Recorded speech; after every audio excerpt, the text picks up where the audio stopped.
If you like this video, please click like, share it, subscribe, buttons down there. And if you want to go to a meeting in Nottingham or online, all the information is in the bio. Hey all, so is your mindset stopping you get better? Nah, check this out. Right, so here goes. I'm going to try and briefly explain the difference between professionals and amateurs and why it's probably not your mindset that is stopping you reach a higher level. So, start with professionals. So you hear professionals all the time, you hear people talking on the TV about that most of the game is in here. So what they mean by that is there's a lot of professionals on the tour that are capable of a very, very high level, high enough level to win any snooker event. But the reason they don't do that, the majority of them, is because when they play matches, they don't play the same level as what they can produce in practice, and that is all down to nerves, anxiety, right? So the last book I've read loads of books about this, it's something I've failed at. Sian Baylock is called Choke, brilliant. I mean, again, a lot of this stuff's packaged in it's the same message but packaged differently. But the way she explains it, I mean, I was reading it just going, yeah, that's me. But anyway, so basically, when a professional plays, when they see them practicing and they're just all relaxed, the cue action is in the subconscious. They're not even thinking about it. They're just sort of getting down, aiming, and the movement, because that's all it is, of the cue action is just, it's over here somewhere, we're not thinking about it. But what happens in matches is because they're anxious, all of a sudden, it moves, the cue action moves from the subconscious to the conscious mind.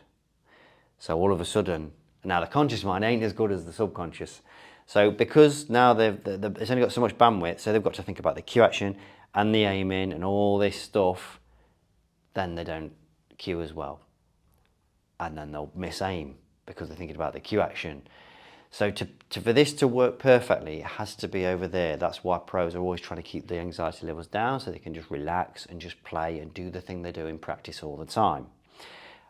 The only things professionals need to be thinking about is getting that red in there and getting on the black or whatever they're trying to do.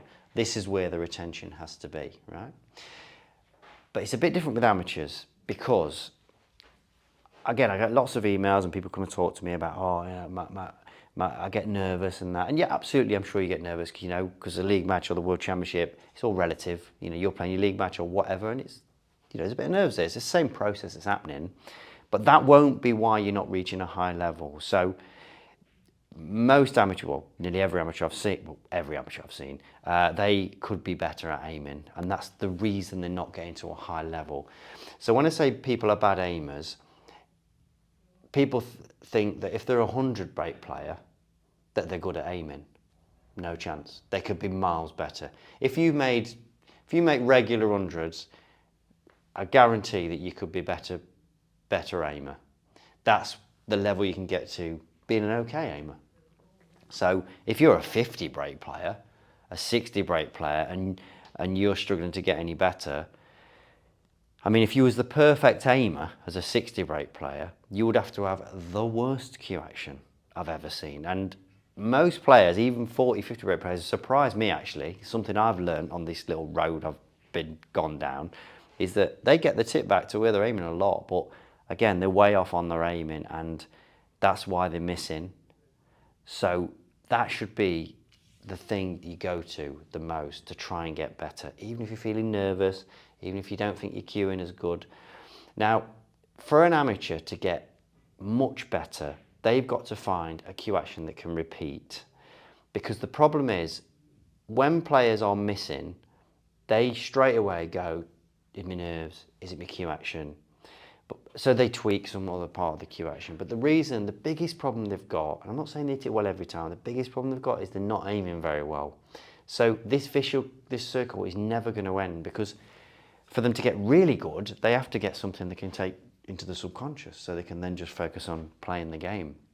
But they can't get something that they can put in the subconscious because they're constantly changing it. So it's that vicious circle just keeps going around, the circle of death. You know what I mean? So it's not actually hard to find something you can repeat. Don't be obsessed with it being pretty, because pretty doesn't mean good. You have some pretty cute actions that don't repeat very well, but some quite ugly ones that actually repeat brilliantly, and that is the golden ticket as far as queuing is concerned. So again, that's not rocket science, but again, you've got to be aiming well, and that's the road you need to go down to get better, I promise. And then everything else, because that will bring your anxiety levels down because you're actually playing better. And like that book I've just read, at pro level, again, we have to be thinking about the balls and getting them in. That's when we're going to play as best. Now, amateurs can't do that because they've got so much other stuff flying around the head. I've got to walk in, I've got to do this, I've got to do that, I've got to do this. I've seen somebody on the telly and, oh, bad one, bad one. And then they're nervous as well, which they think that's why they're missing. But again, that's not why you're missing.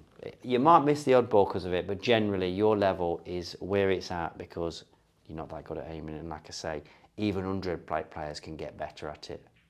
So that's the road you need to go down. I show you all this in my sessions when people come here or do online. I show them where their aiming's at, and it's, you know, the penny drops pretty quickly. So yeah, get better at that and you will get better, no matter how good or bad your mindset is. So there you go. That's the difference between amateurs and professionals. I mean, it is different because professionals are all good. The professionals can reach that level, so they're good at aiming. So then it's all about mindset. But with amateurs, their improvements are going to come through being able to play the game better, and that's, again, aiming. I'm like a dog with a bone with it, I know, but again, I haven't met an amateur yet that's that good at it. And even, you know, centre-rate players, they can get better at it, and that's where their improvements are going to come. So that's the rabbit hole you need to go down with a cue action you can repeat, obviously. Please comment below. Any feedback, I welcome it, and I'll see you soon.